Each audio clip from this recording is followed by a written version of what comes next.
തെറ്റിയാൽ ആനയും വീഴും. പിണറായിയുടെ മൂന്നാം ഭരണം അങ്ങനെ അയ്യപ്പൻ കൊണ്ടുപോയി.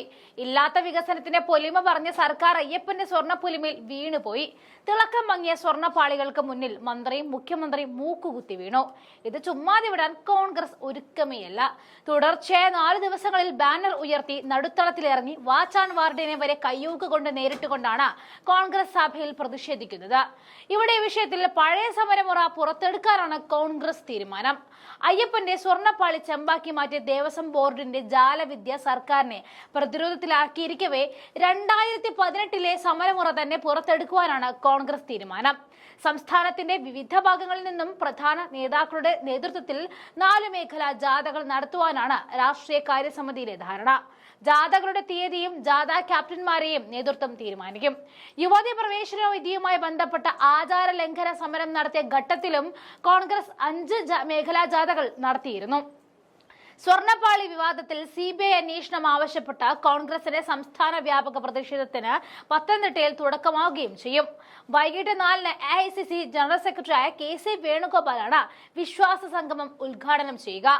മണ്ഡലം കമ്മിറ്റികളുടെ നേതൃത്വത്തിലും പ്രതിഷേധ പ്രകടനം നടത്തും. ദേവസ്വം മന്ത്രിയും നിലവിലെ ബോർഡും രാജിവെച്ച് അന്വേഷണം നേരിടണം എന്നാണ് UDFന്റെ ആവശ്യം. ദേവസ്വം ബോർഡ് ആസ്ഥാനത്തേക്കും ഇന്ന് വിവിധ സംഘടനകൾ മാർച്ച് നടത്തിയിരിക്കും. കഴിഞ്ഞ ദിവസം സന്ദീപ് വാര്യരുടെ നേതൃത്വത്തിൽ ദേവസ്വം ബോർഡ് ഓഫീസിലേക്ക് നടന്ന ജാഥയിൽ സംഘർഷമുണ്ടായിരുന്നു.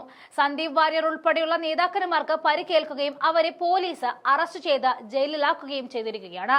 അതേസമയം അനന്തമായി നീളുന്ന KPCC പുനഃസംഘടനയ്ക്കെതിരെയും യോഗത്തിൽ രൂക്ഷ വിമർശനം ഉണ്ടാകും എന്നാണ് അറിയാൻ കഴിയുന്നത്. പുനഃസംഘടന നീളുന്നതിൽ നേതൃത്വ യോഗത്തിൽ രൂക്ഷ വിമർശനം ഉയർന്നു. പുനഃസംഘടനയുമായി ബന്ധപ്പെട്ട ചർച്ചകൾ നടന്നിട്ടില്ല എന്നും ഏകപക്ഷീയമായ തീരുമാനങ്ങൾ പൊട്ടിത്തെറിയിൽ കലാശിക്കുമെന്നും നേതാക്കൾ മുന്നറിയിപ്പ് നൽകി. നിലവിലുള്ള 30-ലേറെ പേർക്ക് പുറമെ 48 ജനറൽ സെക്രട്ടറിമാരെ കൂടി നിയമിക്കാനാണ് നീക്കം. 9 വൈസ് പ്രസിഡന്റുമാരെയും അധികമായി ഉൾപ്പെടുത്തും.